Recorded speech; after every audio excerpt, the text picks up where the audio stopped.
नमस्कार। मैं दीपक कुमार मेरे यूट्यूब चैनल स्टडी विद दीपक में आपका स्वागत करता हूं। आज के इस वीडियो के अंदर हम हमारी +2 की जो हिस्ट्री की बुक है उसका चैप्टर नंबर 4 विचारक विश्वास और इमारतें, उसका लेक्चर नंबर ये 7 है।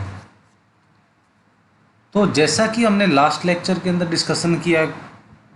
किया था कि किस तरीके से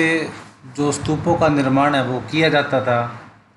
उनका बनाने का जो मकसद था वो क्या मकसद था, किस तरीके से वो बनाए जाते थे और उसकी जो स्ट्रक्चर था, बनाने का जो स्ट्रक्चर था वो किस तरीके से डिज़ाइनिंग और किया जाता था। और इसी के संदर्भ में हमने लास्ट लेक्चर के अंदर हमारा डिस्कशन है वो हुआ था। तो आज का लेक्चर है वो हमारा जो ये स्तूप है इसी के संदर्भ के ऊपर आगे हमारा जो पॉइंट है कि किन माध्यमों के द्वारा इनकी खोज थी वो पहली बार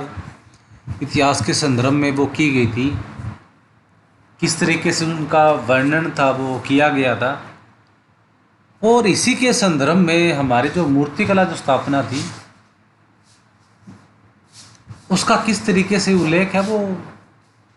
वर्णन किया गया था, किस तरीके से उसके बारे में जो कथाएं वगैरह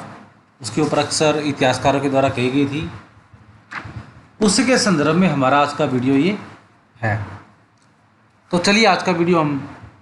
शुरू करते हैं। जैसा कि हमने हर स्तूप का अपना इतिहास है, कुछ इतिहास हमें बताते कि वे कैसे बने थे, यानी कि पिछले संदर्भ में हमने अलग अलग जो उनकी जानकारियों के माध्यम से अशोका के संदर्भ में हो या किसी अन्य राजा या शिल्पकार या व्यापारी वर्ग के द्वारा उनका निर्माण है वो किया गया था, यानी कि दान के दौरान डोनेशन करके वो किस तरीके से बनाए गए थे और किन के संदर्भ में उनका उल्लेख है वो शिलालेख के माध्यम से उनका किया गया था। तो साथ साथ इनकी खोज का भी इतिहास है। अब ये था कि किनके माध्यम से, किनके द्वारा इन स्तूपों की जो खोज की गई थी उनका इतिहास के बारे में अगर हमें बेसिक रूप से उसका जो पता है वो होना चाहिए। जब हम इनकी इतिहास की खोज पर नज़र डालें तो 1796 में एक स्थानीय राजा को जो मंदिर बनाना चाहते थे, अचानक अमरावती के स्तूप के अवशेष है वो मिल गए थे। यानी कि अमरावती जो वर्तमान में आज का जो महाराष्ट्र है उसके एरिया की ये वर्तमान में जो बात है वो की जा रही है। तो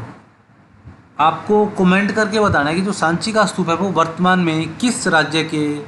संदर्भ में आता है। कमेंट करके बताइए, आपको कमेंट करके आपको आंसर देना है कि सांची के जो स्तूप हैं वो आपके वर्तमान में किस राज्य के जो सीमांकन के क्षेत्र के अंदर आते हैं। तो आपको अमरावती का बता देता हूँ, जो महाराष्ट्र के अंदर इसका जो उल्लेख हो पड़ता है। तो सबसे पहले जो 1796 ईस्वी में जो वहाँ के एक लोकल जो राजा थे तो वो मंदिर बनाना चाहते थे, और जब मंदिर बनाने के लिए वो उसकी खुदाई कर रहे थे तो उसी के संदर्भ में हमारे जो अमरावती के स्तूप के संदर्भ में उसके कुछ अवशेष है वो वहाँ पर पाए गए थे।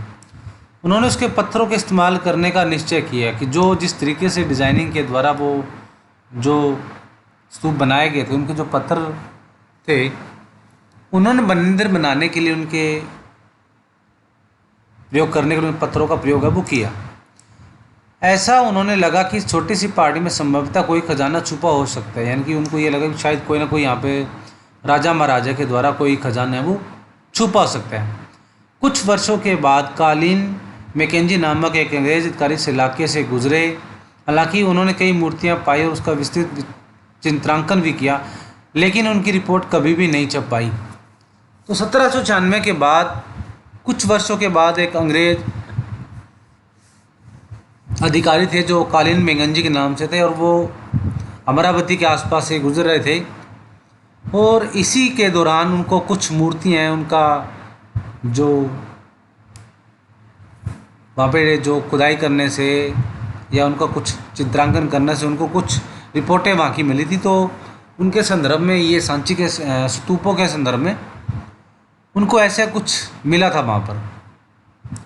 तो 1854 में 1854 एक इतिहास के संदर्भ में बड़ी अच्छी डेट है, वो मानी जा सकती है 1854। तो रेलवे के संदर्भ में इसका कुछ उल्लेख आता है, तो आपको बताना है कि 1854 में कुछ रेलवे के संदर्भ में हिंदुस्तान में क्या कुछ हुआ था। तो 1854 में गंटूर के कमिश्नर ने अमरावती की यात्रा थी वो की थी, यानी कि उस समय के जो डीसी थे उन्होंने आंध्र प्रदेश की जो गंटूर प्रदेश था, क्षेत्र था आंध्र प्रदेश का, उसको 1854 ईस्वी के अंदर उन्होंने यात्रा वो की थी। उन्होंने कई मूर्तियों और उत्तीर्ण पत्थर जमा किए और वे उन्हें मद्रास ले गए थे। बाद में वो आज के वर्तमान समय में अगर देखा जाए तो कलकत्ता जो था, तो उसी के संदर्भ में जो मूर्तियाँ और कुछ उनको पत्थर जो पाए गए थे वो उनको लेकर मद्रास से वो चले गए थे। इन्हें इनके नाम पर एलियंट संगमरमर के नाम से जाना जाता था। जो पत्थर जो ले गए थे उनको एलियट संगमरमर के नाम से जाना जाता था। आपको पता है भी कि जो संगमरमर का जो पत्थर है वो सबसे अच्छी क्वालिटी का पत्थर है, वो माना जाता है वो। और इसी के संदर्भ में हमारा इस पत्थर के विशेषता के संदर्भ में हमारा जो ताजमहल है वो इसी पत्थर की क्वालिटी से बना हुआ है। उन्होंने पश्चिमी तोरणद्वार को भी खोज निकाला और इस निष्कर्ष पर पहुंचे कि अमरावती का स्तूप बौद्धों का सबसे विशाल और शानदार स्तूप था। जो 1854 की ईस्वी के अंदर जो उन्होंने कुछ खोजबीन की थी वहाँ के कमिश्नर के द्वारा, और उन्हीं के द्वारा जो उन्होंने कंक्लूजन निकाला उसके पत्रों से और उनके अवशेषों के माध्यम से, तो जो अमरावती का जो स्तूप बनाया गया था वो उस समय में तो महाराष्ट्र के अंदर सबसे विशाल और शानदार स्तूप है वो पाया गया था। और तोरणद्वार के अगर मैं कहूँ कि तोरणद्वार का मतलब होता है ऐसी लटकन जो डिज़ाइनिंग में बनाई गई हो, जो द्वार के ऊपर या बाहर प्रवेश के ऊपर बनाया जाता है। और हिंदू धर्म के अंदर आप शादी के अंदर आप इसका अगर देख सकते हो, तोरण जो हम शादी विवाह दूल्हा दुल्हन के लिए लगाया जाता है, तो उसके संदर्भ में ऐसी डिज़ाइनिंग है वो बाहर गेट के ऊपर की जाती है। 1850 के दशक में अमरावती के उत्कीर्ण पत्थर अलग जगहों पर ले जा रहे थे। कुछ पत्थर कलकत्ता में एशियाटिक सोसाइटी ऑफ बंगाल पहुँचे, तो कुछ मद्रास में इंडिया ऑफिस। जब ये आसपास के जो महाराष्ट्र के संदर्भ में इनको लेकर एक स्थान से दूसरे स्थान पर जब मद्रास वगैरह लेके जा रहे थे, तो इसी के समय काल के दौरान ये कुछ पत्थर थे जिनका जो कलकत्ता के अंदर एशियाटिक सोसाइटी ऑफ बंगाल और कुछ पत्थर थे जो मद्रास के अंदर इंडिया ऑफिस है वो पहुंचा दिए गए थे। और ये जो एशियाटिक सोसाइटी ऑफ बंगाल था, तो इसकी जो स्थापना की गई थी, आपको बताना चाहूँगा कि 15 जनवरी 1784 के अंदर सर विलियम जोन्स के द्वारा इसकी जो स्थापना थी वो की गई थी।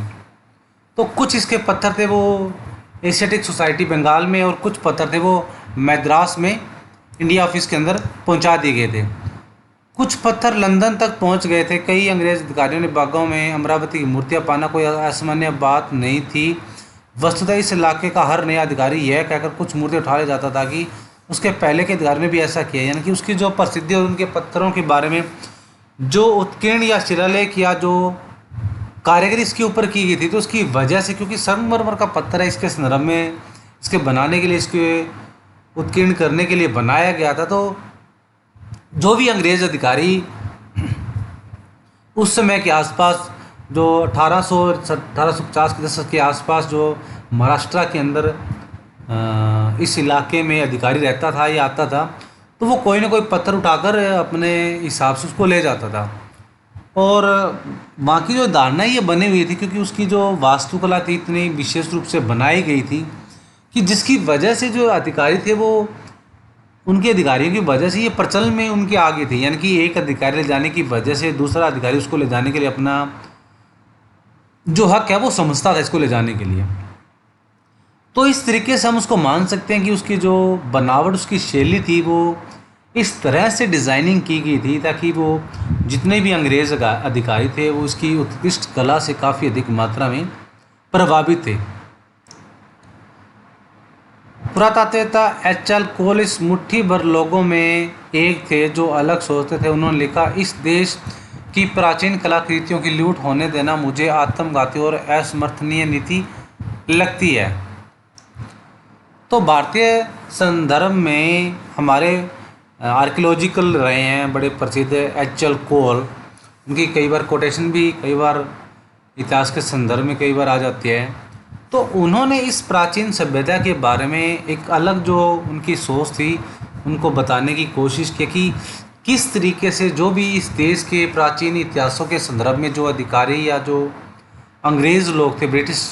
जितने भी पुरातत्व या अधिकारी थे, तो वो अपने आप को इस नीति की वजह से काफ़ी सारे हमारे ऐतिहासिक स्रोतों की जो धरोहर थी उसको एक दूसरे से या विस्थापित करने थे उनकी काफ़ी अहम रोल वो माना जा सकता था। और एच.एल. कोल का मानना है कि वो कभी भी इस संदर्भ में इसके पक्ष में कभी भी नहीं रहे कि ये जो लूटने की जो नीति थी उनको काफ़ी गलती थी, क्योंकि किसी भी प्राचीन इतिहास के लिए काफ़ी अधिक मात्रा में उसका जो ऐतिहासिक स्रोत है वो काफ़ी अधिक मात्रा में उसके ऐतिहासिक वर्णन के लिए काफ़ी सहायक सिद्ध होता है, उसका विश्लेषण एनालाइज करने के लिए या आर्कियोलॉजिकल डिपार्टमेंट के लिए। तो जिस तरीके से ये अंग्रेज़ अधिकारियों के द्वारा इस नीति को अपनाया जाता था, इसके स्तूपों के बारे में, प्राचीन सभ्यता के बारे में या अलग अलग उसकी एनालाइज करने के तरीक़ों के बारे में, तो वो अंग्रेज़ अधिकारी क्या थे कि इसको अपने साथ अपने ब्रिटेन में या कहीं अपने शान शौकत के लिए इसको ले जाते थे। तो ये बड़ा उनको जो उनकी जो अंग्रेज़ अधिकारियों के द्वारा ये जो नीति बड़ी अखरती थी। हमारे काफ़ी इतिहासकारों के बारे में इनका जो उल्लेख भी किया गया है कि काफ़ी सारी हमारी जो ऐतिहासिक स्रोत थे वो मुगल शासकों के द्वारा आक्रमण करने की नीति तक, और अगर इतिहासों के स्रोत में अगर हमारे जितने भी अरबी राजाओं के बारे में अगर हम देखते हैं तो उन्होंने हमारी भारतीय सभ्यता और ऐतिहासिक स्रोतों को चोट पहुंचाने की, क्षति करने की काफ़ी अधिक मात्रा में कोशिश की है। तो आगे है कि वे मानते थे कि संग्रहालयों में मूर्तियों की प्लास्टिक कलाकृतियाँ रखी जानी चाहिए, जबकि असली कृतियों की खोज की जगह पर ही रखी जानी चाहिए। तो इसी के संदर्भ में एच.एल. कोल का मानना है कि जो ये संग्रहालयों के अंदर हम अपनी जो चीज़ों के द्वारा या चीज़ों के माध्यम से हमें ऐतिहासिक स्रोतों की जानकारी हमें मिलती है, तो इनकी वजह से क्या होना चाहिए कि जो असली हम ये चीज़ें यहाँ संग्रहालय में रख देते हैं, तो उनका मानना है कि कभी भी जो इन कलाकृतियों को वहाँ नहीं रखना चाहिए ऐतिहासिक संग्रहालयों के संग्रहालयों में। उनकी जगह जो प्लास्टिक की जो कलाकृति बनाई जाती है या उसको डम्मी का कह सकते हैं हम,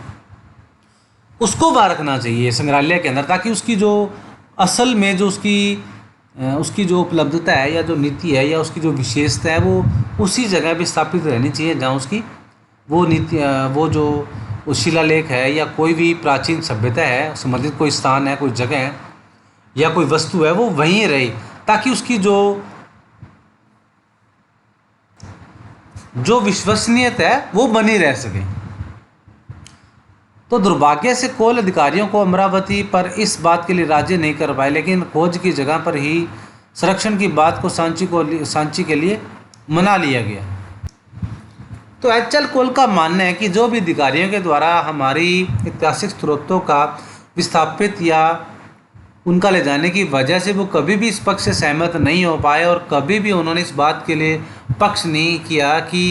जितनी भी हमारी ऐतिहासिक स्रोतों की जो स्रोत है उनकी खोज की जगह पर उनको संरक्षण की जो नीति है वो अपनाई जानी चाहिए, क्योंकि कहीं भी प्राचीन अंग्रेज अधिकारियों के द्वारा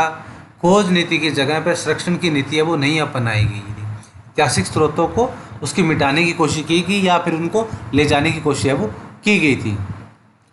सांची क्यों बच गया लेकिन जबकि अमरावती नष्ट हो गया? शायद अमरावती की खोज थोड़ी पहले हो गई थी। अब इस संदर्भ में अगर कुछ बात आती है उसका एनालाइज है वो किया जाता है कि क्या ऐसी वजह रही थी जिसकी वजह से ही सांची का स्तूप था उसको बचा लिया गया, तो महाराष्ट्र के अंदर बना हुआ जो अमरावती था उसको नष्ट हो गया था। शायद हो सकता है कि ऐतिहासिक स्रोतों के माध्यम से शायद इसकी जो पहचान थी वो या इसकी खोज थी वो पहले करने की वजह से ही इसकी जो नष्ट होने की नीति है वो रही होगी।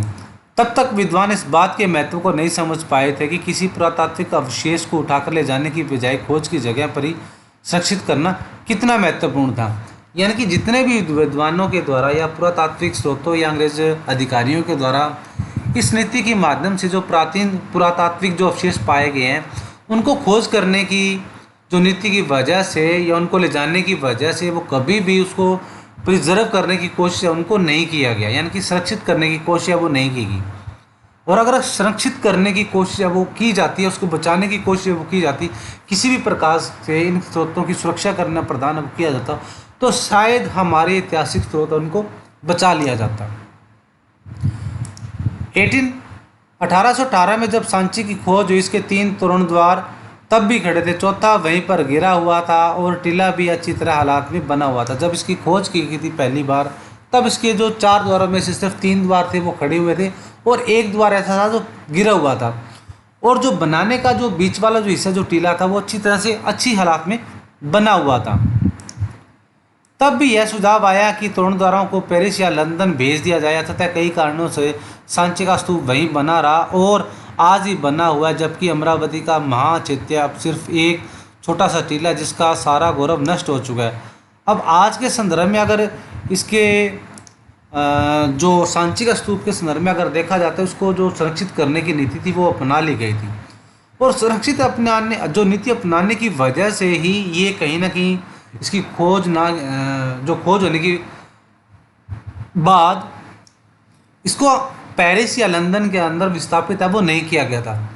और इसकी जगह पर जो महाराष्ट्र के अंदर अमरावती जो स्तूप था वो कहीं ना कहीं दूसरे देशों में या स्थानों के अंदर भेजने की वजह से जो टीला था, उसका जो गौरवशाली जो ऐतिहासिक था संदर्भ था, वो पूरा नष्ट हो गया था। तो इसी के संदर्भ में एच.एल. कोल के द्वारा भी ये काफ़ी अधिक मात्रा में वर्णन किया गया है कि जो ऐतिहासिक स्रोतों का जो महाऔचित्य बनाए रखने के लिए उसकी खोज की बजाय उसको संरक्षित करना, उसको प्रिजर्व करना बहुत ज़रूरी हो जा सकता है, ताकि उसका जो ऐतिहासिक दायरा है वो कहीं ना कहीं बना रह सके। तो ये था हमारा आज का वीडियो, आज का लेक्चर, जिसके अंदर हमने इन स्तूपों के ऐतिहासिक स्रोतों के बारे में, उनके अध्ययन के बारे में और प्राचीन पुरातात्विक जो उनकी खोज और उनके डेट के बारे में हमने अपना वीडियो वो उस पर बेस्ट है वो रहा था।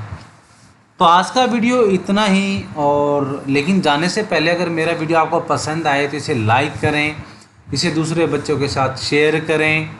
और मेरा चैनल अगर अभी तक आपने सब्सक्राइब नहीं किया स्टडी विद्या पर, उसको सब्सक्राइब कर लें और दिए गए बेल आइकन को क्लिक कर लें, ताकि जब भी वीडियो अपलोड हो उसका नोटिफिकेशन आपको समय समय पर मिलता रहे। इसी के अलावा आप प्लेलिस्ट में जाकर 10th और +1 की जो हिस्ट्री और पॉलिटिकल साइंस और जो अलग अलग उनके जो लेक्चर हैं वो भी आप दूसरे बच्चों को शेयर कर कह सकते हो। तो बच्चों, आपको यही कहना चाहूँगा कि जब तक ये लॉकडाउन की स्थिति हमारी बनी हुई है, तो आपको पता ही है कि आपकी जो इस साल की जो सेशन है, आपका जो +2 है वो एग्ज़ाम बोर्ड है, और ये महत्वपूर्ण पड़ाव भी आपका माना जा सकता है कि जो +2 का आपका जो बेस रहता है, इसके बाद आप डिग्री लेने के लिए कॉलेज या इंस्टीट्यूट में कहीं ना कहीं अलग जो आपका जो स्कोप है, आपकी इंटरेस्ट है, वहाँ चले जाओगे, तो आपकी बेसिक यहाँ से स्कूलिंग है वो समाप्त हो जाएगी और कॉलेज लाइफ है वो शुरुआत हो जाएगी। तो इसी के लिए आई होप कि जो कोरोना वायरस की वजह से ये लॉकडाउन की जब स्थिति बनी हुई है, आपको पता है अभी 17 मई तक सरकार ने फिर लॉकडाउन की स्थिति है वो थोड़ा सा आगे एक्सटेंड कर दिया गया है, और आई थिंक मैं सोचता हूँ कि सरकार के द्वारा ये लिए गया जो डिसीज़न है वो शायद कहीं ना कहीं बेनिफिशियल हो सकता है हमारे लिए, क्योंकि सरकार अपने अपने लेवल पे जो स्थिति को जब आगे बढ़ा रही है तो कहीं ना कहीं वो हमारे बेनिफिट के लिए कर रही है। तो आई थिंक सबसे बेटर यही है रहेगा आपके लिए कि आप अपनी जो स्टडी है वो कंटिन्यू रखें, जो भी आपके सब्जेक्ट हैं, सब्जेक्ट के अनुसार आपके टॉपिक हैं वो 1 by 1 आपके क्लियर रखें, और जो भी डाउट है वो 1 by 1 आप अपने टीचर से शेयर कर सकते हैं। तो मेरे कोई भी डाउट हो तो आप मेरे व्हाट्सएप नंबर पे शेयर कर सकते हो, मुझे डिस्कशन कर सकते हो। तो अपनी स्टडी कंटिन्यू रखें, अपनी जो इधर उधर अपना जो माइंड है वो डाइवर्ट ना करें जो भी ये हो रहा है, क्योंकि ये ऐसे हालात बने हुए हैं कोरोना वायरस की वजह से, कोई एक जगह या एक लोकेशन पे तो हम कह नहीं सकते, ये सभी विश्व के अंदर एक जो महामारी वो फैली हुई है। तो इसी के संदर्भ में आपसे बस ये रिक्वेस्ट करना चाहूँगा, अपनी जो माइंड है वो डाइवर्ट ना रखें, इधर उधर अपने जो माइंड डाइवर्ट ना रखते हुए अपने टाइम का यूटिलाइज़ करें, अच्छे से तरीके से अपना यूटिलाइज़ करें, अपनी स्टडी कंटिन्यू रखें, अपनी नोट्स बनाएं, अपने टॉपिक हैं उनको क्लियर करते रहें, रीडिंग कंटिन्यू करते रहें। और बेस्ट रहेगा आपके लिए कि आपकी जो +2 है वो अच्छे मार्क्स के, आप अच्छे डिवीज़न से, अच्छे परसेंटेज से हो, ताकि आपको जो आगे जो आपके कॉलेज लाइफ है वो अच्छे से शुरुआत हो सके। तो उसके लिए माहौल भी अभी थोड़ा सा तो नहीं है, लेकिन आगे ये जो स्थिति है, जो महामारी है, वो कहीं ना कहीं एक बुरा दौर है, वो कहीं ना कहीं से एक टाइम के बाद समाप्त होता है। तो अपनी स्टडी कंटिन्यू रखें और पॉजिटिव रहें, और घर रहें, सुरक्षित रहें और पॉजिटिव रहें, और अपनी स्टडी है वो कंटिन्यू करते रहें। तो मिलते हैं अगले वीडियो में एक नए लेक्चर के साथ। तब तक stay home, stay safe and be positive.